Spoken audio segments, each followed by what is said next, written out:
Je voulais vous poser une question toujours sur cette élection présidentielle. Si d'aventure Marine Le Pen, faute de parrainage, ne pouvait pas se présenter au premier tour, ce serait un vrai problème démocratique pour vous?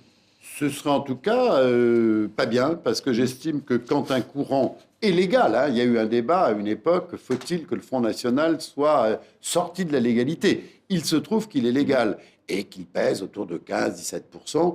Donc je trouverais normal que ce courant puisse, comment dire, présenter ses idées et avoir un candidat dans l'élection présidentielle. Il faudrait changer la manière de... Écoutez, en tout cas, on ne change pas les règles du jeu pendant le jeu. Bon.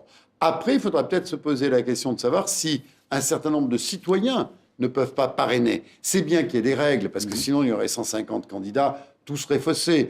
Bon, cela dit, je ne sais pas quelle est la part de bluff. Quel nombre de citoyens Je vous ne avez sais une pas idée quelle est la part de bluff dans l'attitude de Mme Le Pen, car son père nous disait toujours avant les élections qu'il n'y avait pas de signature, puis finalement, il les avait. J'en sais rien, hein, moi, honnêtement. Je crois qu'elle a déposé, elle a dit qu'elle avait 360, quelque chose, oui, 380. Promesse. Moi, en tout cas, je ne donnerai pas ma signature, je la donnerai à François Hollande. Quand vous parlez de signature de citoyens, vous mettrez une barre... Barre assez haute, parce que, je vous dis encore une fois, qu'il faut que ce soit les grands courants politiques de la vie démocratique française qui puissent s'exprimer.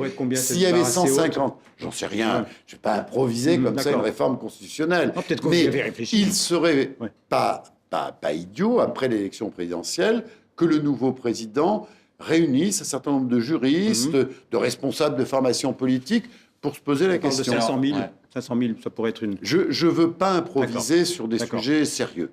Bruno Darroux. Alors, je sais bien que c'est du commentaire, mais certains disent que, en fait, Nicolas Sarkozy, et ça expliquerait ce virage à droite, allait tout faire, en gros, peut-être pas lui directement, mais pour que Marine Le Pen, justement, n'obtienne pas ses signatures, car il y a eu des sondages faits avec l'hypothèse d'une absence de Marine Le Pen, et on voit que Nicolas Sarkozy, au premier tour, ferait jeu égal assez haut avec François Hollande. Qu'est-ce que ça vous inspire, ce genre de... Vous lui prêtez une intention. Moi, je n'en sais rien. rien. C'est ce qu'il y a des commentaires. Voilà. Si c'était le cas, il aurait tort, parce que je pense qu'il faut toujours que les convictions ou les sentiments des Français s'expriment par la voie démocratique. Donc, moi, je ne connais pas les arrière-pensées de M. Sarkozy, et je pense que quiconque ferait ce calcul ferait un calcul dangereux. Marine Le Pen, elle dit que c'est le système, c'est-à-dire l'UMP et le Parti socialiste Madame Le Pen, vous savez, qui l'empêche. Le c'est ce qu'elle vient de redire aujourd'hui. Le CSA vient de donner les temps de parole des uns et des autres. Et on s'aperçoit que Madame Le Pen, qui aime bien se victimiser,